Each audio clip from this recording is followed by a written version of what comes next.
Podcastirmãos.com. Olá, pessoas! Podcastirmãos.com de número 322 entrando no ar. Eu sou o Paulinho, estou aqui com a esposinha Adriana, que descobriu o amor pela literatura de ficção. Aê! Muito da hora mesmo, viu? Eu sou a Adriana e eu estou com o Maurício, que o sobrenome dele parece do Zagalo, mas não é Zagari. Eu sou o Maurício Zagari, que quer dizer flores de laranjeira, italiano. Zagari. Olha só, legal. Sabe que Maurício Zagari, Maurício quer dizer moreno e Zagari flores de laranjeira. Então eu sou as flores de laranjeira morenas, olha aí. Tô imaginando aqui, já tô imaginando. Já ouvi muita piada por causa disso. Viu? Adriana também é morena, não é? É, morena, deusa. É verdade. Olha só. Tem a ver. E eu tô aqui com o Paulinho, que eu descobri que não é um personagem de ficção, ele existe de verdade. E é lindo, gente. Ai, mas obrigado. É casado. E não é casado na ficção. Tá bom. E nós estamos aqui para falar sobre literatura, para falar sobre livros e para falar sobre ficção e escrita criativa. Tem muita coisa legal pra gente conversar aqui nesse programa. Maurício tá aqui com a gente, autor aí de 9 livros já, né, Maurício? 9 publicados? 9 livros publicados. Olha aí, autor da Mundo Cristão, recentemente aí lançando alguns livros da Mundo Cristão. Já participou do BTcast, né? Já falou sobre outros temas lá no BTcast, mas hoje tá aqui, né? Realmente conseguiu atingir a fama, né? De verdade agora, de participar do podcast. Deixa o Bibo saber disso. E ó, você que tá... Não atingir a fama, ele conseguiu vencer na vida. Nossa, zerou, né? Zerou. Ai, que horror, amor. Muito bem.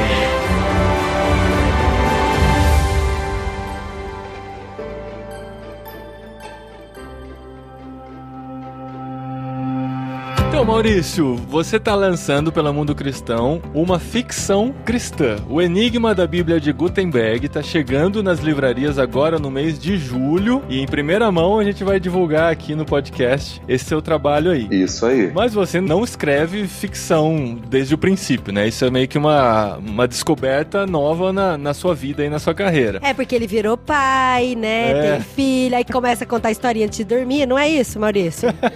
Na verdade, assim, até o Daniel Faria, que é o editor da Mundo Cristão, ele brinca que eu sou um Renaissance Man, né? Que é aquele cara que atira em várias áreas diferentes.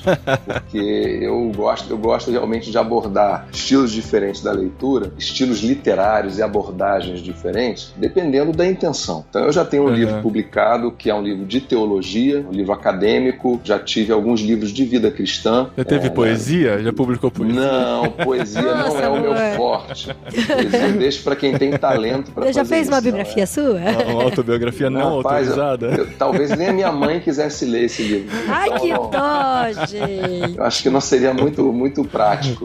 Eu prefiro investir. Porque o gênero que eu tenho investido mais é o de vida cristã mesmo, né? Escrevo livros que contribuam pro dia a dia dos meus irmãos em Cristo, né? Já fiz essa incursão pela literatura acadêmica, um livro chamado A Verdadeira Vitória do Cristão, que é uma análise hermenêutica, exegética, histórica do sentido bíblico de vitória, lançado agora pela editora Luz e Vida, e 5 livros saíram já pela Mundo Cristão. Tem um livro sobre perdão, que é o perdão total, o perdão total no casamento, que aborda questões de reconstrução de casamento depois de crise, etc. Um livro chamado O Fim do Sofrimento, que trata dessa questão de como encarar o sofrimento e lidar com ele, à luz da Bíblia, claro. E o Confiança Inabalável, que é um livro sobre como lidar de forma bíblica com medos e ansiedades, né? Que legal. Então, assim, esse é o foco que eu tenho dado nas minhas últimas publicações. E agora, a gente chega aí com o Enigma da Bíblia de Gutenberg, que é um livro desse gênero tão carente de obras aqui no Brasil, que é a ficção de cunho cristão. Olha só, eu falei o negócio de contar história pro filho. Você tem uma filha, Laura, né? Eu tenho uma filha linda. Eu acho assim horrível esses pais que ficam: minha filha, meu filho é o mais lindo de todos. É desagradável. Mas o que eu posso fazer esse a minha é. Não tem como fugir dessa realidade. Eu acho os meus lindos também. Mas você acredita que o meu filho, quando nasceu, eu achei ele feio? Depois que ele foi ficando bonitinho. A Laura, ela parecia um esquimozinho, nasceu toda cabeludinha, uma graça. Ai, que bonitinho. Hoje nasceu o Chewbacca, então, né? Exagero, né? Não, mas ó, eu falei essa questão de contar a história pros filhos, porque eu conto história pros meus filhos quase todas as noites, assim. Mas assim, tem vez que é história inventada da cabeça e tem vez que é uma história bíblica ou um livro que eu leio mesmo e tal. Inclusive, meu filho viu eu lendo o Enigma da Bíblia de Gutenberg e ele já quer que eu conte à noite a história da Bíblia pra ele, viu, do livro. Legal. Pra ele.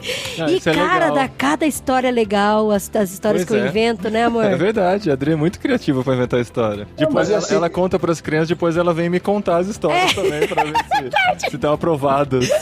Não, e olha, isso é criatividade, hein? E aí eu fiquei pensando, cara, eu devia gravar minhas histórias. Não, mesmo, quantos autores que escreveram grandes histórias não começaram testando com seus filhos, né? O Tolkien fez isso. Sim, o William Pyong, da Cabana. Ele contou primeiro pros filhos, então, olha aí. A própria Bíblia Mensagem do Gene Peterson. Pois é. Ah, é verdade, então. Mas e com a sua filha você não teve... A Laura não teve a ver com o Gutenberg, não? Não teve, mas assim, com a minha filha o que eu faço é... Ela tem quantos anos? Ela tem 6 anos, 6 anos e meio. O que eu faço com ela é subverter os contos de fadas, né? Agora ela já não tá querendo saber muito de contos de fadas, mas eu sempre deturpei completamente as histórias dos contos de fadas. Não, porque... mas na verdade, as histórias reais dos contos de fadas já são bem bizarras, né? Mas o que a gente não percebe muitas vezes é que a mensagem que elas passam é horrível pra gente. Nossa, é muito ruim. A do Gato de Botas, A do Gato de Botas eu fiquei muito chocada. Sério, meu filho ganhou o livro do Gato de Botas num aniversário e tal. Achei até interessante. A mãe, ao invés de dar um saquinho de balinhas, ela dava livros pras crianças. Mas a do Gato de Botas, sem mentira nenhuma, ele tá em cima do meu guarda-roupa. Porque eu joguei... Não, eu joguei em cima do guarda-roupa.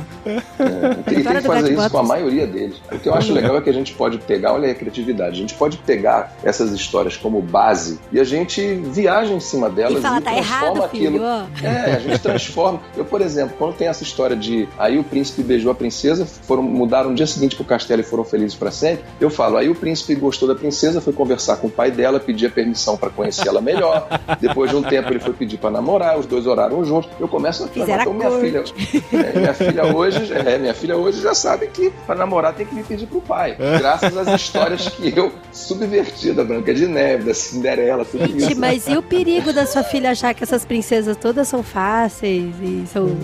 Não são, até porque eu falo que essa história de o príncipe chegar a beijar a Branca de Neve depois é que vai começar a namorar, tá errado. Minha filha, a Branca de Neve, ela fica com o príncipe, depois é que ela vai namorar, o negócio é o contrário. Tudo errado, tudo errado. Papai, tá bom. Então a gente tem que subverter essas histórias pra começar a ensinar aquilo que a gente acredita, né? Mas quais são as suas inspirações? Pergunta de Marília Gabriela. Pra minha filha ou pra escrever? Pra escrever ficção. Quem são os seus autores favoritos na área de ficção? Rapaz, depende muito. Porque é aquela coisa, você dizer um livro de ficção é como você falar um livro cristão, né? Eu acho que existe tanta variação dentro desse conceito, né? Existem desde aqueles que escreviam lá pra série Vagalume, da editora Atlas. Essa série é muito fofa. Né? A gente leu quase tudo. Aquele pessoal das antigas, né? Você tem os clássicos, tem o Bunyan, né? Você tem o Peregrino. Sim, o Peregrino, né? Você sabe que o estilo da sua escrita do Enigma de Gutenberg me lembrou muito da série Vagalume, viu? Foi? Foi. Não, é legal, é porque tem a ver, porque na verdade são dirigidos para um público com o mesmo objetivo de uma linguagem assimilável e fácil. O infanto-juvenil, né? Infanto-juvenil, né? Que consiga envolver aquele jovem, inclusive, que não tem o hábito da leitura, né? Porque isso é muito importante. Se a gente só oferece para uma galera que não tem o hábito da leitura livros que já comecem num patamar de entendimento nível seminário teológico, eles não vão entender nada. Cara, olha, é muito legal você falar isso, porque assim, tem algumas pessoas, eu e o Paulinho, a gente gosta muito de ler, muito. Inclusive, eu tomei o órfão de livro, agora eu vou ter que escolher um pra eu ler, porque eu tava lendo o seu, daí acabou, agora eu tenho que escolher outro pra ler. Tem o perdão total no casamento aqui na sua frente. Mas eu tô de boa no casamento. Não tô. Ai, que horror. É que eu gostei de ler ficção. Eu acho que eu tenho um aí em mente que eu quero ler. E aí, algumas pessoas assim ficam, nossa, não sei como você consegue ficar sentada lendo livro. Ou então, por exemplo, tem algumas amigas minhas lá, mães do futebol lá, que enquanto as crianças estão jogando futebol, elas estão conversando e eu tô lendo um livro, né? Daí eu sempre indico assim, um dos livros que eu sempre indico, eu falo assim, olha, pra mim, eu acho que vale muito a pena você começar com uma ficção que seja divertida, que tem uma palavra fácil de entender e que faça você te prender a atenção. Então, eu sempre indicava, assim, o Guia dos Mochileiros da Galáxia, para as pessoas lerem, que não gostava de ler, sabe? E tem um primo do Paulinho que ele não gostava de ler de jeito nenhum. Não gostava, ele não parava pra ler. E ele leu o livro, o Guia dos Mochileiros da Galáxia, olha só. Guia do Mochileiro das Galáxias. O que acontece, Adriana, é que a ficção, ela mexe com a nossa imaginação, né? Toca num ponto da gente que desperta o interesse. Depois, se vocês quiserem, a gente até fala sobre isso com mais detalhes, mas foi uma das coisas que me motivaram a escrever o Enigma da Bíblia de Gutenberg e os outros livros da série também, que é justamente pegar pessoas, leitores, que de repente não têm o hábito da leitura e jamais teriam paciência de pegar um livro de vida cristã que fale sobre assuntos devocionais ou assuntos reflexivos, etc. E através da história de aventura, de adrenalina, de romance, de perigo, de investigação policialesca, aquilo vai pegar essa pessoa e aí, no que você pega ela pela trama, você consegue passar para ela o entendimento dos valores que normalmente ela não pegaria num livro que não fosse de ficção. Sim, livro mais acadêmico, né? É isso. Eu costumo usar uma metáfora que é a seguinte, é como você dá remédio para cachorro. Não sei se você já teve essa experiência, que tem que dar o veterinário passa para ele tomar um comprimido, né? Você coloca um comprimido na boca do cachorro, ele cospe, ele não engole. Ele não tem o hábito de engolir aquilo. Então o que você faz? Você pega um pedacinho de pão ou de carne e enfia ali dentro, e aí você dá na boca dele e ele engole. E chacoalha a boca assim, né? Nem precisa. Ele vai engolir a carne. Ele engole normal. Então, assim, a mesma coisa. Se você quer, vamos chamar assim, dizer que o remédio, né, são os valores, os ensinamentos, as reflexões, etc., aquilo que tem a ver com a nossa espiritualidade, que muitas vezes os leitores não iriam buscar. Mas quando você coloca isso dentro dessa carne que é a ficção, que é a história, que é aquela coisa que instiga, que mexe com a nossa curiosidade, etc., aí ela absorve. E quando você consegue fazer, você consegue fisgar esse leitor, que ele se interessa, aí ele vai ver, poxa, não foi uma experiência tão desagradável ler esse livro, deixa eu pegar outro para ler. E aí ele começa, e assim você pode iniciar alguém no hábito da leitura, que vai levar ele daqui, de repente, 2 anos, 3 anos, a estar pegando um livro mais denso para ler. Vai pegar, sei lá, depois vai pegar um Alistair McGrath, daqui a pouco tá chegando um Timothy Keller, sabe? Então a gente precisa ter essa visão. E é louco que a gente fica órfão mesmo de livro, sabe? Porque aí a gente terminou de ler um livro, aí você já quer ler outro, é muito legal. Tem que aproveitar o hábito, né? É uma cachaça gospel, né? Isso que você falou, assim, eu lembro do meu despertar o interesse pelos livros. E na escola, naquela época, né, já tô falando como velho, eram passados livros, os livros de literatura mais pesados, Machado de Assis, Dom Casmurro, e aquilo não me prendia mesmo, eu não gostava o suficiente pra ler aquilo. Não tinha maturidade pra entender aquilo pra começar, né? Não, e tem outra coisa, sabe por quê? Porque você lia por obrigação. Sim. Porque aquilo a escola obrigava você. Mas por outro lado, os da série Vagalume, que eram obrigados, eu lia com prazer. E foi aí que eu queria contar minha história, que foi aí que realmente despertou meu interesse. Nossa, é legal ler. Né, amor? Exatamente, é legal ler, olha só, que histórias legais que tem por trás disso aí. E aí, assim, e depois, o mais engraçado é que eu sempre pensava isso, eu acho que eu não gostava desses livros da literatura portuguesa ou da literatura brasileira lá de antigamente, porque eles eram muito pesados pra minha fase de vida, né? Então, depois de adulto, eu resolvi ler. E eu li 2 ou 3 livros e eu gostei muito, sabe? Porque, assim, você consegue enxergar a beleza, né? Às vezes você não tá só afim da história, do que vai acontecer a seguir, mas você consegue se deliciar com a descrição de uma sala, por exemplo, né? Coisa que uma criança adolescente não faz, né? Essa de Queiroz é muito detalhista, é muito. A criança, adolescente, jovem não vai gostar de ler essa de Queiroz. Mas também é escrita pra outra geração, né? Uma geração que tinha muito mais tempo de prestar atenção nessas coisas que a gente não faz hoje, né? Esse tipo de coisa. Eu acho que tem espaço para todos os tipos de livro, sabe? Às vezes eu vejo algumas pessoas falando sobre livros medíocres. E eu fiquei outro dia, eu li uma postagem no Facebook sobre alguém que escreveu sobre livros medíocres, eu fiquei pensando sobre sobre esse conceito, né? Eu falei, o que é livro medíocre? No meu entendimento, livro é a voz de alguém, né? Você tem um pensamento, uma teoria, uma história para contar, você coloca aquilo no livro, né? Então, todos os livros eu enxergo como alguma voz, né? De repente eu não consigo ouvir fisicamente a voz de um John Piper, mas o cara bota no livro e isso chega até mim. Isso é muito louco, né? É muito legal isso. Então, o livro é uma voz de uma pessoa. E quando você usa a palavra medíocre significa aquilo que é insignificante, ou seja, que não tem significado. Então, o livro medíocre é uma voz que não significa nada, né? E qual é a voz que não significa nada? Primeiro, é aquela voz que não é ouvida, ou a voz que a pessoa que está escutando não entende ela. Se eu falo com você em aramaico, você não vai entender, minha voz vai ser insignificante para você. Então, o que eu cheguei à conclusão é que livro medíocre é aquele livro que não conversa com a pessoa que está lendo. E a gente tem que entender que no mundo nós somos 7 bilhões de pessoas. Pessoas que têm classes sociais diferentes, níveis culturais diferentes, interesses diferentes. E se a gente quer conseguir levar a nossa voz para pessoas diferentes, a gente tem que modificar, vamos dizer assim, o nosso sotaque, ou a nossa forma de falar, o nosso vocabulário para ser alcançado. Então, o vocabulário que eu usei, por exemplo, no livro A Verdadeira Vitória do Cristão, que é um livro acadêmico, é um vocabulário completamente diferente do que eu uso no Enigma da Bíblia de Gutenberg, onde eu coloquializo o discurso, né? Eu falo na linguagem do dia a dia. Você foca no público-alvo, né? No público-alvo. O livro acadêmico, você foca o público acadêmico. Lógico. Então, às vezes eu vejo essa coisa, esse livro aqui é mais importante. Não, esse livro é importante para um cara da academia, mas de repente ele é medíocre para um jovem que não está na leitura, que vai pegar ele e não vai entender bolhufas. Então a gente tem que oferecer para ele literatura que ele consiga começar a gostar desse livro e ir ascendendo para daqui a um tempo conseguir chegar no livro de estar lendo. Hoje ele lê um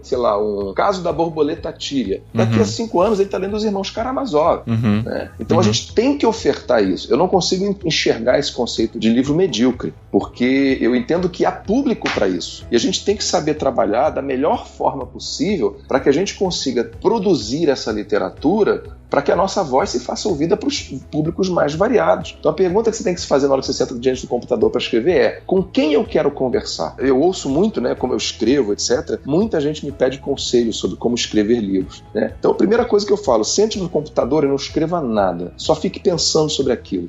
Sobre o que você quer falar, por que você quer falar. Mas daí pode pensar na rede, no sofá.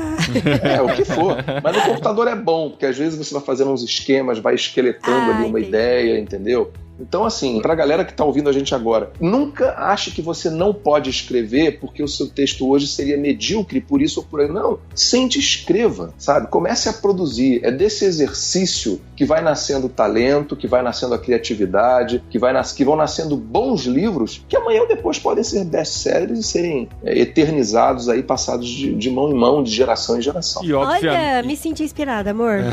E obviamente a pessoa tem que ler muito também, né? Pra ter uma bagagem, pra ter suas referências e poder saber, né? Como escrever, como passar uma ideia. Mas eu tenho uma pergunta cabulosa pra você com relação a isso.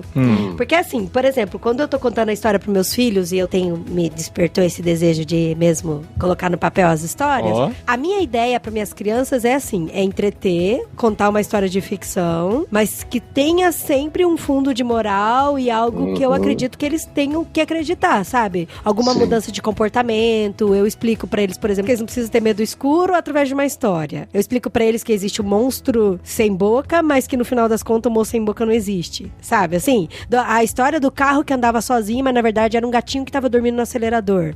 Mas pra eles não terem medo das coisas e ver que no final das contas assim, é tudo muito mais simples. Você acha que necessariamente uma história de ficção escrita, sei lá, ficção cristã, eu não sei se existe essa terminologia, mas ela tem que estar condizente com uma doutrina teológica cristã, um fundo? Cara, essa é uma pergunta muito importante. Muito capciosa. Muito importante. Porque o que acontece? Geralmente, quando um autor, independente da sua religião, ele escreve um livro de ficção, ele faz aquilo por prazer, né? O seu prazer pessoal de contar uma história, né? De passar adiante um conteúdo. Eu fico pensando no exemplo maior que a gente tem de ficção cristã, que foi um escritor chamado Jesus de Nazaré.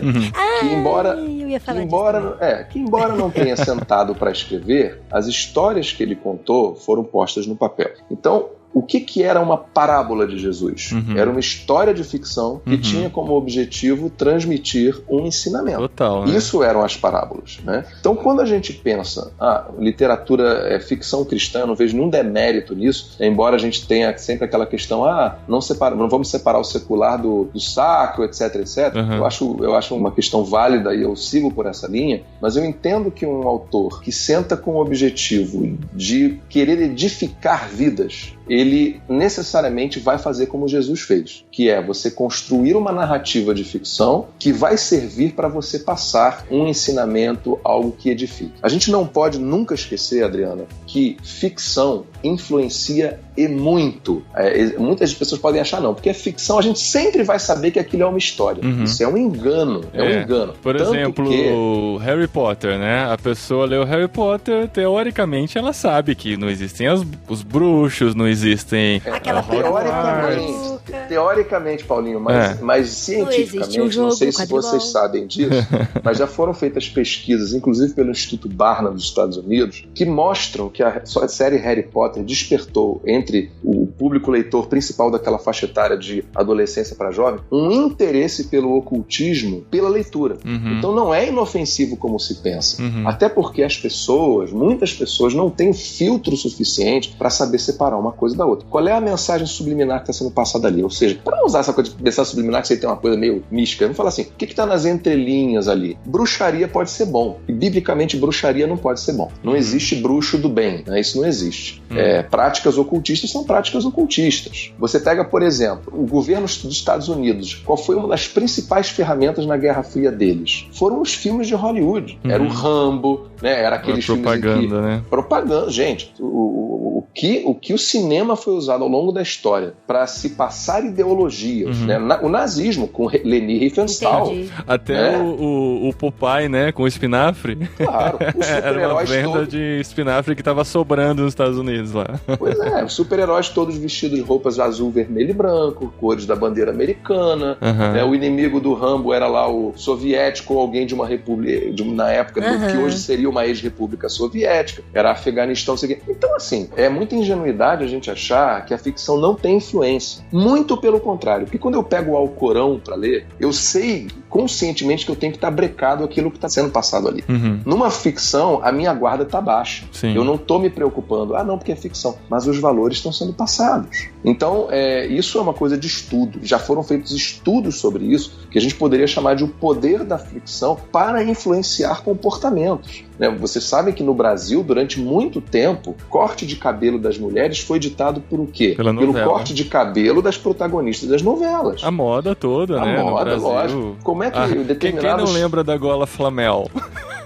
Exatamente. Determinados tipos de comportamento que eram inaceitáveis socialmente no passado começaram a se tornar normais depois que novelas da Globo, filmes, etc., começaram a mostrar aquilo como algo bom e bonito. Então, a ficção ela é uma arma poderosíssima de influência. Não foi à toa que Jesus usou tanto a ficção para passar os seus ensinamentos. Eu já tive muitos contatos com mães, inclusive eu mesma fui proibida de ler alguns tipos de livros. Por exemplo, meu pai não deixava eu ler Agatha Christie, não deixava eu ler Stephen King, não deixava eu ler Agatha Christie, porque ele entendia de que eu podia absorver alguma coisa daquilo que pudesse fazer mal pra mim. Então, realmente, até hoje, tem um livro, eu nem lembro direito o título dele, que é o caso dos meninos negros, alguma coisa assim, da Agatha Christie. Dos 10 negrinhos. Isso aí. Eu li toda a coleção da Agatha Christie, então... Então, eu acho que eu preciso me reconciliar com esse livro e ler, porque eu nunca pude ler, sabe? Esse tipo de livro não podia entrar em casa. E, inclusive, Harry Potter não pode. Meu sobrinho, por exemplo, que mora com meu pai também não deixa ele ler Harry Potter, não deixa ele assistir e tal. Eu dei um livro do Percy Jackson, meu pai falou que ele não podia ler o Percy Jackson, porque era mitologia grega, que tinha os deuses. E assim, a gente se perde muito na criatividade, nos nossos pensamentos, se a gente ficar lendo só livro que tem uma certa linha e um certo gueto, entendeu? Não, mas aí tem alguns aspectos. Eu acho que é perigoso, mas a gente precisa ensinar e trabalhar a criança, as pessoas a lerem aquilo. É igual eu falei, a gente gravou um podcast sobre... né? Então, a gente gravou um podcast sobre A Cabana, do William P. Young. Eu ouvi. Que bom! Então, eu até falei nesse podcast que, assim, que pra mim, o livro A Cabana é um peixe muito gostoso, mas que tá cheio de espinho que eu tenho que tirar. Mas, assim, eu aprendi a tirar alguns espinhos e eu sempre me questiono, me pergunto, e pra mim, a minha fonte de base é sempre a Bíblia. Sempre.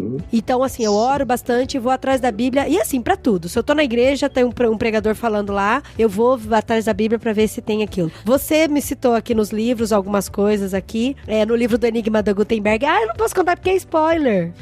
Agora que caiu minha ficha. Toma cuidado. Então, e aí eu fui lendo as duas versões da Bíblia ali, onde você colocou os negócios. Porque assim, eu tenho essa tendência de meio que procurar, sabe mesmo, o que diz e tal. E pra mim foi muito enriquecedor, por exemplo, ler alguns livros que não são cristãos, sabe? Com algumas histórias. E aí eu acho estranho quando a gente proíbe e a gente incentiva as pessoas a não lerem. O problema é a falta de critério mesmo, e às vezes quando a gente proíbe nossos filhos de ler alguma coisa, a gente tá se eximindo da responsabilidade de explicar pra ele o que é o certo em tudo isso, entendeu? A gente fala, não leia isso que você não vai ser contaminado. Não, às vezes é importante ele ter contato com aquilo, mas você ter o trabalho de ler também e poder dar o feedback, o respaldo necessário. Li o Mundo de Sofia. Mas aí deixa eu tem várias coisas do que você falou, Adriana, que são importantes a gente tratar também. Eu acho que, primeiro, não é uma questão de proibir sempre. Você tem que proibir quando a pessoa que vai ler não tem a capacidade de discernimento. Né? A gente tem que entender que existe uma faixa etária para cada coisa. Né? Eu não vou pegar, sei lá, um livro da Anaïs Nin e dar para uma criança ler. Criança ler. Né? Ela não tem a capacidade ainda do desenvolvimento normal do ser humano para filtrar aquilo. Né? Eu tenho um exemplo prático. A minha filha leu a história da Chapeuzinho Vermelho na escola quando ela tinha 2, 3 anos, e ela chegou em casa, ela teve crises de pesadelo. Teve dia que ela não queria descer da cama de jeito nenhum, porque ela achava que se ela descesse da cama, o lobo mau ia pegar ela. Oh, meu Deus. Por quê? Mas muito porque foi passado, gente. Foi passado para ela de uma forma que ela não foi capaz de discernir. Né? Eu tive meus traumas do passado também, não vou entrar aqui, senão a gente vai se perder muito, não quero sair do foco. Mas eu já fui traumatizado por ficção quando eu era criança. Eu fiquei anos sem tomar banho com a cortina fechada no box, porque eu vi quando era criança a cena do Psicose do Alfred Hitchcock. E eu não tinha idade para discernir que aquilo não era realidade. E a coisa entrou em mim de tal forma que eu passei anos encharcando o banheiro, porque eu entrava no box, prendia a cortina, senão o meu coração disparava. Entendeu? Então existe, isso não sou eu que digo, isso é a psicologia, se trata disso. Você tem uma faixa etária adequada para cada tipo de coisa. Então, para um pessoal mais novo, que não tem ainda como filtrar, uma coisa é a gente hoje pegar e ler um livro como Harry Potter. A gente vai saber separar as espinhas ali. Outra coisa é você pegar, de repente, um garoto de 7 anos de idade que ainda não está totalmente maduro, até mesmo na questão da fé, né? E que, como a pesquisa que eu já mencionei aqui mostra, desperta sim um interesse. O ocultismo, né? O ocultismo. Então tem, assim, primeiro, a faixa etária adequada. Segundo, se você já está num nível de desenvolvimento cognitivo, educacional e espiritual para você absorver determinados tipos de conteúdo, para você ouvir certas vozes que chegam a você através dos livros, né? Você vai poder discernir ou não se você estiver preparado. E aí tudo bem, eu acho que não é uma questão de proibir para quem tem essa capacidade. Daí vem o quê? Até o meu interesse de escrever o Enigma da Bíblia de Gutenberg. Olha, eu achei sensacional, viu? Obrigado. Porque assim, é que assim, eu gostei muito do livro, porque eu devo confessar que eu li em 2 dias. Então você vai ter que escrever outros livros, porque esse já acabou. Então eu li muito rápido. Escrito, já tem 4. Pode mandar pra nós, então. Vai sair ao longo dos próximos meses. E assim, eu li muito rápido. E é engraçado, porque eu li durante a escolinha da futebol do meu filho, daí eu levantei e continuei lendo, e aí, pasme, eu li no velório. Porque... Leu mesmo. Li no velório. Ela sentou no cantinho lá, de repente ela sumiu, eu falei, onde tá minha esposa? Tava lendo lá, lendo no velório. Eu falei, eu tenho que ficar com os meninos na lanchonete. Aí eu fiquei lendo. Meu filho falou, nossa, mamãe, você tá lendo de novo? Eu falei, não, filha, é que a história tá muito empolgante, depois a mãe te conta. E eu achei tão legal porque, assim, poucos livros me pegam, assim, de uma forma de que eu tenho que terminar de ler, não importa onde eu tô, e eu fui tomar banho, aí eu saí, li de novo mais um pouquinho. Isso eu achei muito legal, porque realmente é uma história que prende muito e tipo, o menino preso lá, aí você sente falta de ar e meio que você corre junto com ele lá no shopping e tal, e é tudo muito, muito empolgante, muito envolvente. E eu achei muito legal também o paralelo que você traçou no livro com relação ao cristianismo mesmo, sabe? As fases que Jesus passou com relação à negação, a julgamento, a acusação, e eu achei muito legal isso, porque eu já tinha, desculpa aí, mas eu já tinha sacado esse paralelo, mas para as pessoas que não sacaram, Daniel conta isso no livro, aí eu achei muito legal isso. Então isso eu achei legal mesmo, você trazer essa questão do ensinamento bíblico e fazer as pessoas refletirem algo que talvez se fosse num livro acadêmico ela não estaria refletindo, né? Então isso eu achei muito legal mesmo. Essa foi a minha principal motivação para escrever. Embora eu acho válido um autor que escreve um livro de ficção por prazer, né? Porque quer contar uma história, no meu caso específico, o que me motivou a fazer a história de ficção foi o meu desejo de passar reflexões sobre a fé, né? Sem que seja uma coisa chata ou pedante, que seja ostensivamente um livro, vamos dizer assim, religioso. Tanto que eu acredito que o Enigma da Bíblia de Gutenberg e os livros da série que vem depois, eles podem ser lidos tranquilamente por uma pessoa que não seja evangélica, não seja católica, sei lá, depende de um garoto ateu ou o que for, né? Porque, justamente, eu tentei mesclar as reflexões espirituais com uma história de aventura, de investigação, que dê prazer da leitura, né? Que não seja uma coisa assim, chapa branca, vamos dizer assim. E ao mesclar isso, né? Ao fazer esse remédio para cachorro, né? Misturando a carne que é saborosa e dá vontade de engolir com um comprimido que vai fazer bem pra gente, né? Conseguir passar isso para uma galera que tá afim de se divertir, né? Que é um recurso que, e aí eu vou resgatar um pouquinho do que a gente está falando antes, que não é você proibir a pessoa de ler outro tipo de livro, mas você oferecer outras possibilidades. Porque quando você vê que no Brasil menos de 1% da literatura cristã é de ficção, que possibilidades os nossos jovens cristãos têm para ler um bom livro de ficção com valores cristãos, né? Então ele só vai ficar lendo livros, aquela coisa, não é pra gente não ler. Como eu te falei, eu li todos os livros da Agatha Christie quando eu era mais novo. Eu li toda a série do Conan Doyle, né, do Sherlock Holmes. Eu li todos do Edgar Allan Poe. Eu tenho uma história de amor pela literatura muito grande. Eu li Percy Jackson, tá valendo. Percy Jackson eu vi só os filmes. Aí já... Não, o filme é ruim. É que assim, filme perto do livro sempre vai perder, não tem jeito. Menos em Senhor dos Anéis.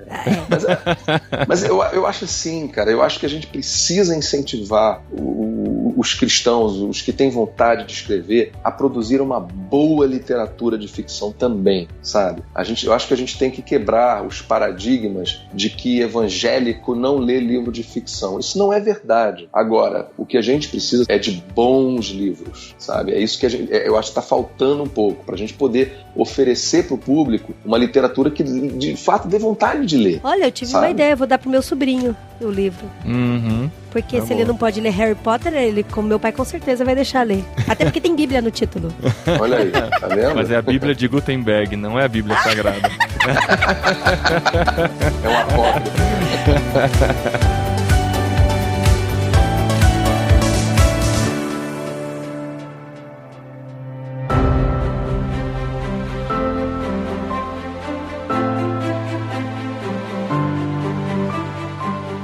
Maurício, vou entrar agora no principal motivo de você estar aqui. A grande dúvida que eu tenho quando a gente vê uma obra de ficção, que curiosamente não se encaixa muito na sua obra, se encaixa mais em filmes cristãos que têm estado em pauta nos últimos anos, como Desafiando Gigantes, O Quarto de Guerra, e esses filmes assim, mas que se encaixam na categoria ficção cristã. Deus Não Está Morto. 1 e 2. Exatamente. Que é ruim demais. Nossa, o 2 é muito ruim. Eu não consegui ver até o final. Enfim, a minha pergunta é, ao escrever uma obra de ficção cristã, o quanto nós podemos decidir por Deus?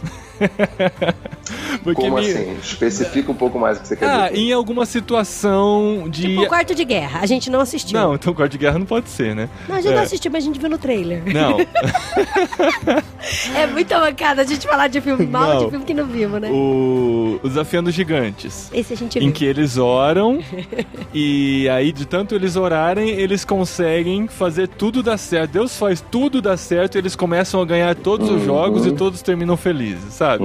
Isso me incomoda muito porque, assim, o quanto isso vai convencer um não cristão a acreditar em Deus, se não é Deus que tá fazendo aquilo, é o diretor que tá fazendo essas escolhas, entendeu? Claro. Cara, isso é muito legal você ter perguntado, porque, assim, infelizmente, eu tenho uma história longa com o cinema. Eu trabalhei 9 anos no Telecine, o canal de cinema. Que legal. Eu sou jornalista de formação, então eu tenho formação acadêmica em jornalismo e em teologia, né? Mas eu trabalhei muitos anos como jornalista, inclusive eu era editor executivo da parte de jornalismo do Telecine. Então eu acompanhei o cinema muito de perto. Eu fui crítico de cinema do Jornal do Brasil, né? Então eu tive muita caminhada com o cinema. E legal. Na época tinha uma revista chamada Enfoque Gospel, eu não sei se vocês lembram, ela é uma revista que acabou, e eu fui convidado para ser colunista de uma sessão de cinema dessa revista, e por isso eu via muito filme cristão, né? Muitos filmes que eram de lançamentos, etc. Inclusive, ano retrasado, eu fui jurado de um Festival Nacional de Cinema Cristão, né? Que acontece aqui no Rio de Janeiro uma vez por ano. E uma coisa que me impressiona, eu tô falando isso tudo por quê? Para vocês verem como eu tenho bastante experiência com o cinema e com o cinema cristão. Que da hora! O que acontece? É a mesma coisa que acontece na literatura de ficção. Primeiro, nós somos extremamente pouco criativos na hora de fazer os roteiros e escrever os livros. A falta de criatividade é enorme. Quando eu fui jurado desse festival, eu tive que assistir a todos os filmes que estavam concorrendo. Era impressionante, quase todos eles eram só adaptações da parábola do filho pródigo. Então, assim, aquela realidade que é apresentada no filme, absolutamente irreal. Alguém tinha que se dar mal, né? Irreal. E uma coisa que eu fiz muita questão, e aí me perdoa, eu tenho que voltar porque eu tenho que falar sobre isso. No Enigma da Bíblia de Gutenberg, uma coisa que eu fiz muita questão, aliás, não só nesse livro, mas em todos os 4 livros já escritos dessa série, né, que se chama As Aventuras de Daniel. O Daniel, ele é um protagonista, né? E eu costumo dizer que ele é o herói, mas ele não é um super-herói. Por quê? Porque ele sempre erra nas histórias. Não, ele fez Ele sempre comete pecado. Mas ele sempre aprende com aqueles pecados, ele reflete, se arrepende verdadeiramente, passa pela metanoia, né? E ele busca, a partir dali, não cometer mais aquele erro. Que esse é o processo real na vida de todos nós. Nenhum de nós vai viver sem cometer o erro. E ele entendeu que aquele negócio que ele faz errado tem uma consequência que não faz o menor sentido ele fazer aquilo. Exatamente. Né? É muito legal isso. Porque isso é a nossa vida, Adriana. Se eu crio um personagem que é, como você falou, né? Que tudo ali é perfeito, né? Que tudo vai se resolver na hora que você... É a hora que melhora, né? O cara que tá vendo o filme, o cara que tá lendo o livro, não se identifica com aquilo. Porque não é a nossa vida. Não, ele não emerge naquela história. Então ele tem um abismo de irrealidade entre ele e a tela ou entre ele e as páginas do livro. Então é necessário você apresentar os personagens, você contar as histórias de ficção, seja na tela, seja nos livros, com pessoas de carne e osso, no sentido das suas inseguranças, das suas dificuldades, sabendo que a oração de Deus nunca vai ser respondida na hora que a gente quer, né? Então a gente tem que criar essa empatia. Por que Hollywood é tão bem sucedida? Porque ela aprendeu a criar empatia com o público. Então o público, ele entra naquelas histórias, ele traz para si aqueles valores. A gente, quando assiste esses filmes todos que você falou, eu também achei Deus Não Está Morto um filme muito ruim. Eu achei muito ruim, justamente por isso, né? O Kevin Sorbo, né? Aquele personagem que é atropelado lá e tal. Desculpem, dei o spoiler aqui, mas, sabe, aí o cara lá aceita Jesus na hora que tá morrendo. Gente, que clichê. Exatamente. Então, aí o cara que não é cristão, ele assiste e fala, esses crentes, né? Sempre igual. Você acha que isso ia me convencer? A gente ainda tem muito o que avançar em qualidade no cinema e na literatura cristã. Felizmente, na literatura a gente está anos-luz à frente do cinema, porque a gente tem ótimos livros de ficção. A gente tem aí o Peregrino para contar história, várias histórias de ficção já foram... Nárnia, você coloca na categoria ou não? Claro. É que você falou que você não gosta muito de bruxaria, não sei, né? Não. Mas Nárnia é uma fábula, não é... Ela é uma fábula diferente, ela é uma fábula fantástica. Papai Noel, né? E Nárnia é um negócio tão interessante que é uma coisa interessante a gente falar sobre isso, né? Quando eu falo que falta criatividade na criação das histórias do cinema e dos livros, livros, você repara que de cada 10 textos de ficção que são escritos hoje, 9 são tentando fazer uma nova Nárnia. É verdade. Então as pessoas, o que elas conhecem de ficção cristã? É Nárnia. Então deixa eu criar aqui um universo que tenha personagens míticos, que tenha lá o Aslan, que é um leão, porque afinal de contas é referência ao leão de Judá, e aí você vai criar novas histórias que acabam sendo o quê? Nárnia genéricos. Só que a gente já tem Nárnia. Exatamente. Entendeu? Sim, a gente já verdade. tem Nárnia. Esses talentosos escritores poderiam, em vez de tentar ficar recriando Nárnia, desenvolver novas histórias em novos gêneros de literatura, para tentar pegar outros tipos diferentes de público, usando a sua boa criatividade. Não é, entenda por favor, não é desqualificando o que eles fazem, mas você acaba segmentando tudo o que é feito como literatura de ficção cristã como Nárnia e seus similares. Quando, na verdade, a gente tem muita gente com vontade de escrever, que escreve. Eu sei porque no mundo cristão eu vejo a quantidade de livros que são submetidos à avaliação, né? Muitos deles são de ficção. Agora, infelizmente, 9 em cada 10 são Nárnia genérico. Ou deixados para trás genéricos também. Deixados para trás genéricos, é aquela coisa. Então, o que nós precisamos? Nós precisamos, primeiro, na área de literatura, que eu acho que aí a gente tem uma diferenciação. Na área de literatura de ficção cristã, a gente precisa de exploradores. Pessoas que usem a sua bagagem teológica, o seu desejo de sentar para escrever, para explorar novas áreas, oferecer algo novo, trazer propostas que sejam cativantes, que criem novas escolas, em vez de simplesmente sentar eternamente no banco daquelas histórias que já foram criadas décadas atrás.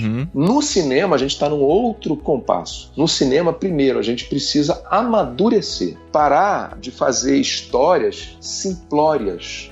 É diferente, porque são simplórias. São histórias moralistas, né, que você quer passar aquela moral da história, mas que não convence ninguém. Né? Então, eu acho que há essa imaturidade no cinema. Quem tem feito os melhores filmes cristãos são os não cristãos, né? Que são aqueles filmes que a gente tira uma lição boa mesmo pra vida, né? Você fala, olha só, esse podia ser um filme cristão. Verdade. Até O Último Homem, galera, falou um monte. Né? Até O Último Homem é um filme, acaba sendo um filme cristão, né? Exatamente. Não, o próprio Paixão de Cristo, do Mel Gibson, ao qual eu tenho muitas restrições, mas ele foi um livro que gerou uma série de debates e reflexões, ou seja, ele teve uma consequência. Né? Não, filmes que falam sobre racismo, por exemplo, né? É uma temática muito cristã, né, que a gente vê em cima deles. Racismo, artes, filmes que falam sobre arte, sobre integridade, né? Você não precisa usar uma história bíblica para passar um valor bíblico, né? Sabe? Você pode pegar o que a gente já avançou na qualidade técnica, por exemplo, porque se você compara um Desafiando Gigantes, um Quarto de Guerra, tecnicamente, ele é muito melhor do que o cinema que se fazia 15 anos atrás, como dizer assim, filmes cristãos. Sim. Agora, ainda há essa puerilidade no entendimento de que você pode passar uma mensagem sem você ter que ficar recontando histórias ou sem ser moralista, né? Você não precisa fica tão chato, né? Porque você vai ler uma história ou assistir uma que você já conhece. Pra mim perde muito, assim, a vontade, sabe? Por isso que, assim, eu comecei a assistir o Deus Não Está Morto 2 e aí eu vi... A gente assistiu o quê? 10 minutos? 10, 15 minutos. Eu parei, eu falei pro Paulinho, eu falei, não vou assistir, porque eu já sei exatamente o que vai acontecer.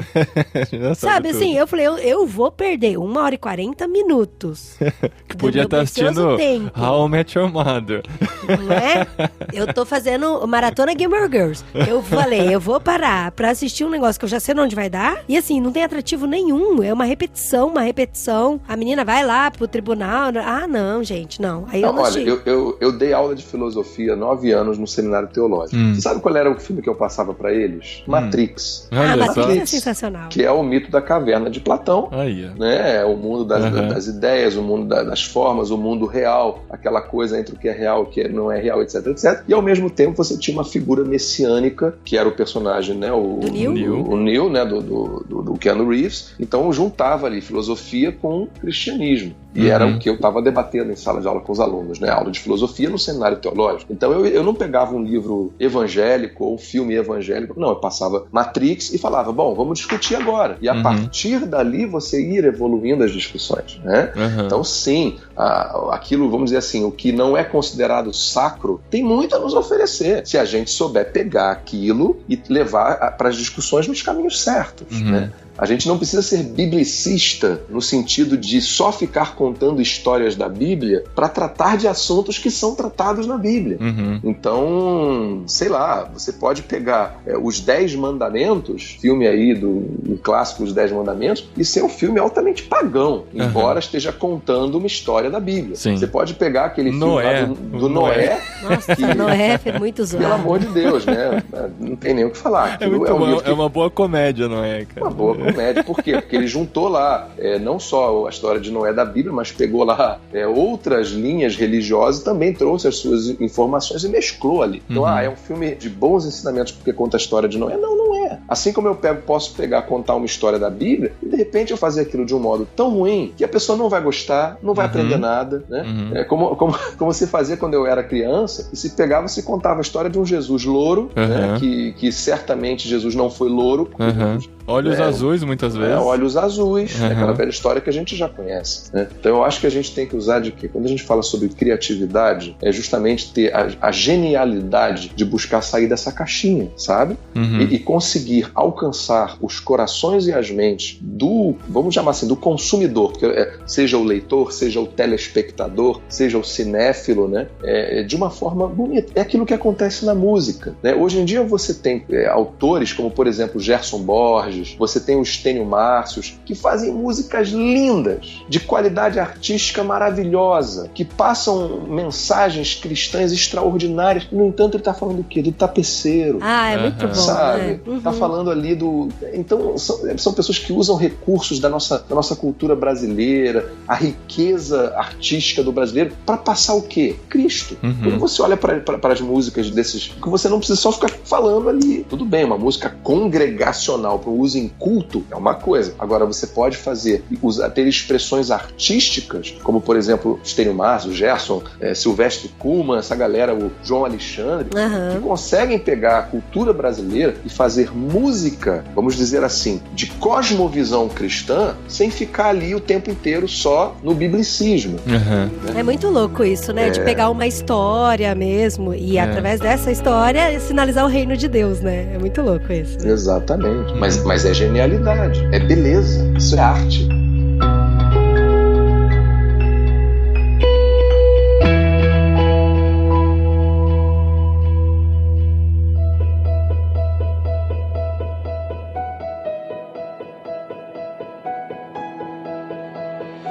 Maurício, outra coisa que você falou aqui sobre as inspirações dos universos fantásticos, todo mundo quer escrever nessa linha e tal, e nossas influências de obras estrangeiras também, né? Então a gente acaba contextualizando nossas histórias em outros ambientes. E você fez o caminho inverso, valorizando nossa cultura, trouxe a sua história pro Brasil, pra dentro de uma comunidade, de uma favela. Isso foi intencional mesmo, ou isso tem a ver com o seu estilo de escrita e de vivência? Não, foi intencional. Tudo nesse livro foi intencional, né? Eu acho assim, uma vez eu ouvi uma pregação do pastor Antônio Carlos Costa, né, o pastor presbiteriano, em que ele falou uma coisa interessante. Ele falou assim: eu amo os livros do John Piper, sou muito edificado com os livros do John Piper, etc. Mas eu duvido muito que o John Piper, no caminho da casa dele para chegar na igreja, ele passe por 2 favelas. Né? O que ele quis dizer com isso? Existem conceitos que são atemporais, né? A Bíblia ela é atemporal, os conceitos cristãos eles vão valer em qualquer momento. Agora, existe um ambiente em que a gente está inserido e que merece a nossa atenção. Então, eu, por exemplo, mais cedo, hoje de manhã, eu estava fazendo a avaliação de um livro de ficção cristã que foi enviado para a editora Mundo Cristão, onde os personagens é escrito um livro brasileiro, um rapaz, né, que escreveu o livro, brasileiro, mora numa cidade interior de São Paulo, e mandou o livro. Aí era Emily, nome da personagem, e ela estava...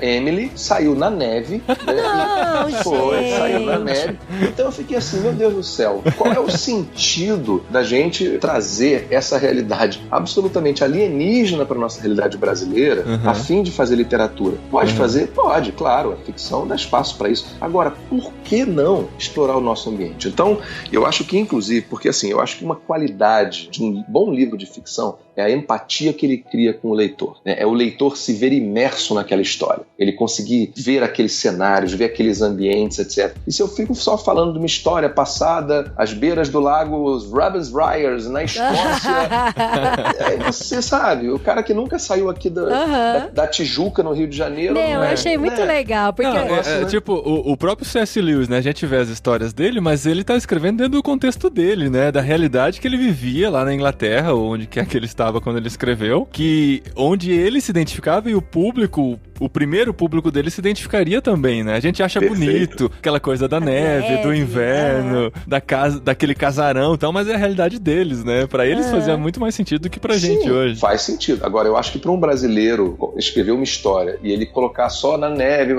o John e a Emily e o Stanley, né? Eu acho que é como a história do Papai Noel no Brasil, né? Um velhinho morrendo de calor lá, de desidratação, com um pinheiro que não existe no Brasil, com umas renas que não existem no Brasil, meu Deus, né? Então Mas é muito legal isso. Eu achei interessante no seu livro, porque assim, ele pega metrô, né? Corre na favela.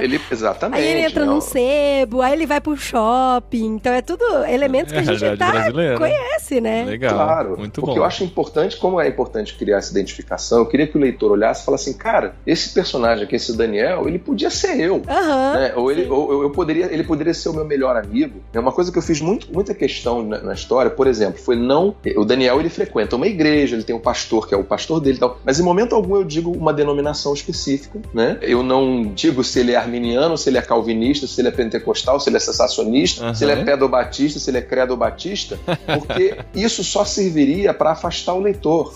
Para a proposta desta obra, essa discussão é irrelevante, né? Então, não faz sentido. Não faz sentido. Então, eu falei, eu quis situar um jovem assembleano pode ler e achar que é a igreja dele, um jovem presbiteriano, idem, um episcopal, um anglicano, sabe? Então, eu quis criar todo um cenário e uma possibilidade de identificação daquele jovem, né? Para quê? Para que a mensagem que eu quero passar não fique distante dele. Então, assim como o Daniel, ele errou, por quê? Porque ele falou uma mentira, porque ele... Blá, blá, blá. Poxa, isso acontece comigo, eu que tô lendo, né? Então, se eu distancio a história, e até a questão do preconceito, né? Eu confesso que eu fiquei muito nervosa com o Buiú, viu? O Buiú é um personagem, pra quem não leu a história ainda. Eu vi o Buiú, falei, vai rolar processo. Não, de forma alguma. Eu acho que a gente tem que ver uma realidade. Não, eu achei muito legal no final, porque assim, o preconceito que o Daniel tinha com relação ao menino negro e tal, é um preconceito meu que tá dentro da cabeça de um monte de gente. E aí no final ele tomou na cara, né? E eu achei muito legal isso. Não conta não, você não tá dando spoiler, mas... Falando por alto. No final, você só tem que ler pra descobrir. Todos os 4 livros da série Aventuras de Daniel, cada um deles aborda diversas questões, né? O segundo livro, que é o livro que vai sair só em fevereiro do ano que vem, que é há 6 meses, chama-se 7 Enigmas e um Tesouro. Uma das coisas que a gente aborda ali é uma mulher que foi discriminada pela sua aparência. E por causa disso ela se afastou da igreja, ela ficou ferida com o ambiente da igreja, que é uma realidade que acontece por todos os nossos lados, né? Então a gente tem que ver os problemas reais que a gente tem na nossa igreja brasileira, as questões que a gente lida no dia a dia, e como esse meu personagem, nessa primeira história, ele tem 18 anos, né? Ele é um jovem homem, né? Passando ali de adolescente para jovem para adulto, né? Ele ainda está vivendo aquele ambiente de jovem. Passar para esse jovem também leitor que vai pegar esse livro para ler, uma percepção de que aquela realidade, aqueles problemas que eles estão sendo tratados são reais.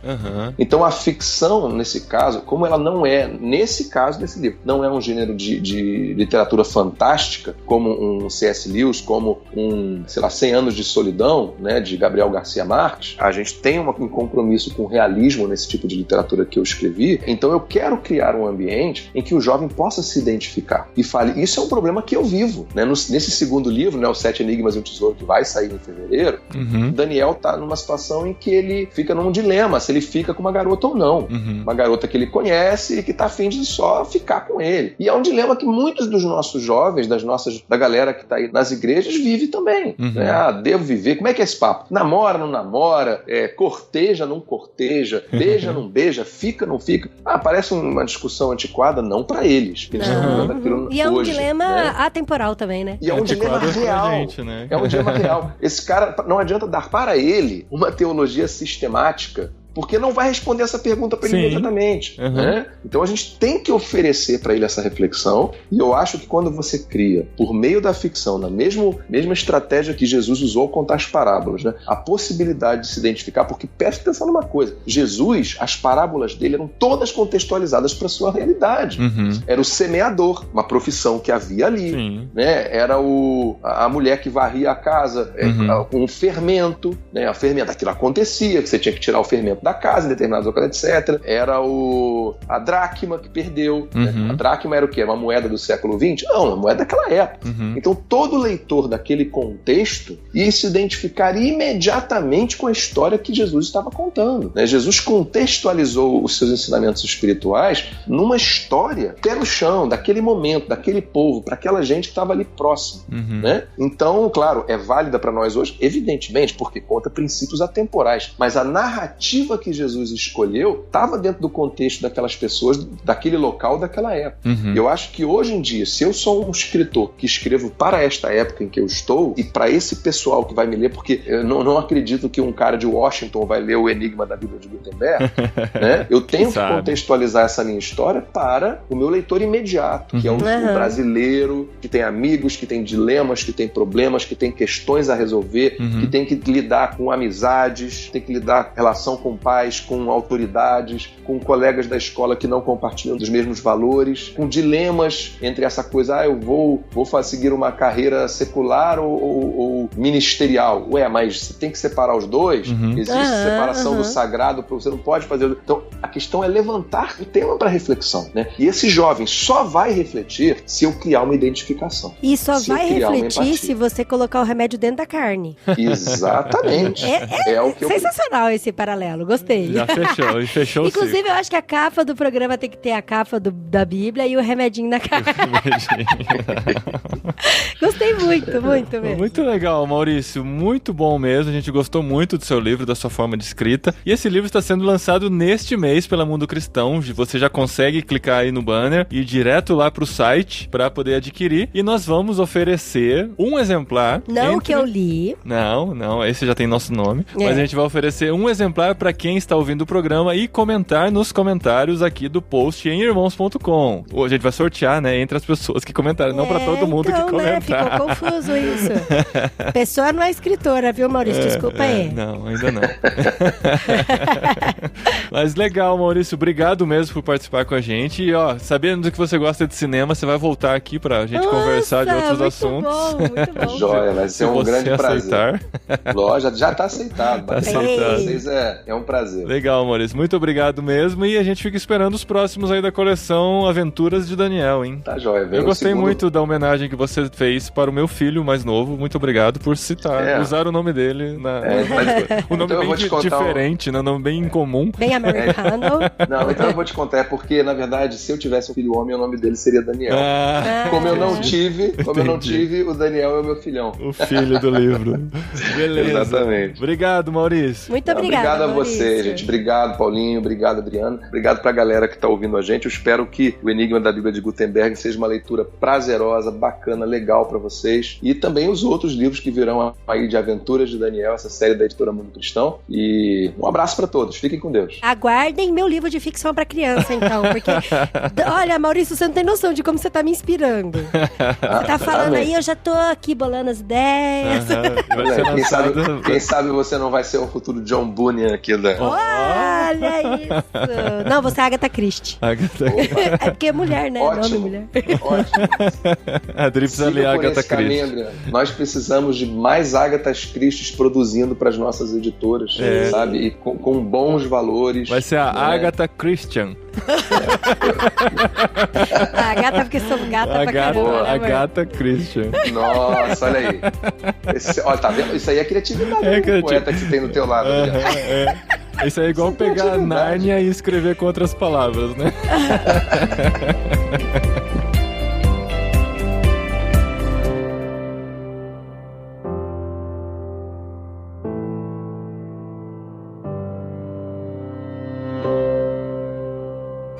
Recado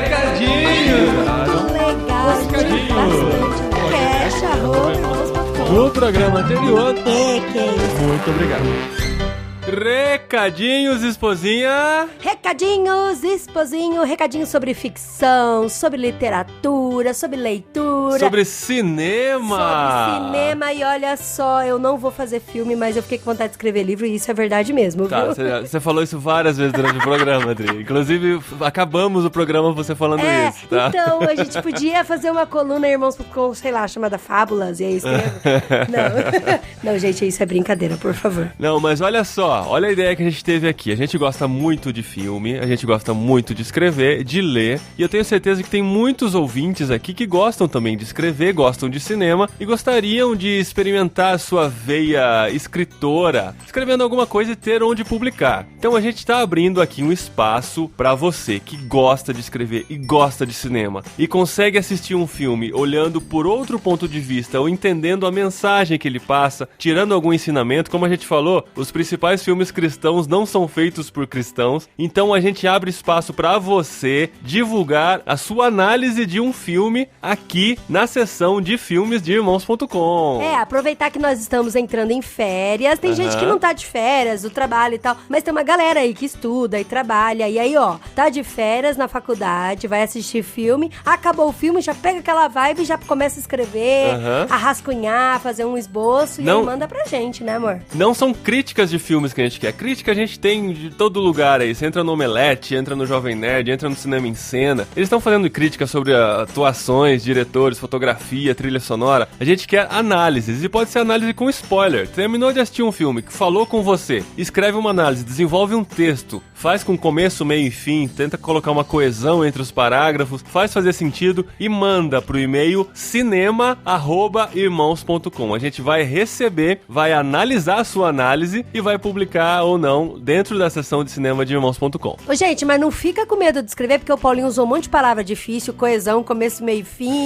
paradoxo, paralelo e a curva vermelha do rabo da lagartixa. Mas assim, escrever é uma prática. Então, às vezes você escreve um texto que não tá tão legal, depois você escreve de novo. E assim, por exemplo, análise. A gente já fez análise do Capitão Fantástico, eu fiz análise do Meu Namorado é um Zumbi. Então, assim, você pega um ponto, alguma coisa do que você acha que foi interessante, ou mesmo até um paralelo, assim, com a sua vida com relação àquele filme, e escreve e manda bala, sabe? E assim, a gente se coloca à disposição pra ajudar a melhorar o seu texto também. Você pode mandar, a gente vai falar, tá faltando isso, ou você podia falar mais alguma coisa desse sentido, a gente vai te dar uma assessoria pra você conseguir escrever um texto legal e vamos publicar assim que acharmos que ele estiver bom. E não precisa ser de filme que tá no cinema agora. Entrou no Netflix, assistiu um filme lá de 2004, achou interessante, faz a sua análise, manda pra cinema@irmãos.com, que você pode correr o risco de ser publicado dentro de irmãos.com na nossa seção de cinema. E se quiser pode fazer análise de série também, né? Sim, pode ser. Tá valendo. Ó, decidimos agora, tá valendo também a análise de alguma série favorita aí, que fale com você, que traga ensinamentos, que fez você pensar de outro jeito em algum assunto que você já acreditava ou gostava. Então a gente conta com você e a gente quer ajudar você a melhorar na sua forma de escrever e de passar suas ideias. Gente, e não é só, assim, fundo bíblico, cristão, uma análise, assim... Biblicista, como o Maurício falou. Não, mas, por exemplo, igual a gente assistiu How I Met Your Mother e várias coisas, assim, me fizeram pensar na minha vida, sobre com relação a você trazer bagagens e tal, pra um relacionamento. Então, isso não é necessariamente uma visão biblicista, né? Mas é uma visão de pensamento, uma análise e tal. Isso que é legal, né, amor? E tá dentro da sua cosmovisão cristã, né? De tudo que a gente fala, por mais que a gente não esteja falando diretamente, citando textos bíblicos, a gente tá falando da nossa cosmovisão cristã, que é a que é formada a partir dos nossos estudos, das nossas conversas, dos nossos relacionamentos. Então a gente conta com vocês. E a gente agradece muito por você ter ouvido até aqui e reforça mais uma vez, comente no post desse programa que nós vamos sortear o livro Enigma da Bíblia de Gutenberg, do Maurício Zagari, entre os que comentarem. Então nesses comentários você diz o que você pensa sobre ficção cristã, o que mais te incomoda nesse gênero literário, o que mais você gosta disso e quais os seus escritores favoritos de ficção cristã ou não, o que mais te inspira nessa área. Então a gente conta com seus comentários, quer participar dessa conversa com vocês e você ainda pode ganhar o livro de Lambuja. Sim, Sim, eu decifrei o enigma da Bíblia de Gutenberg. Antes de receber a resposta? Antes de ler até o final. Eu tinha certeza, sério. Então você que já vai ler o livro aí, já comenta também se você sacou antes ou não. E se o Maurício tem que melhorar um pouquinho nesses seus enigmas. Não, é muito da hora, é muito da hora. Valeu, gente!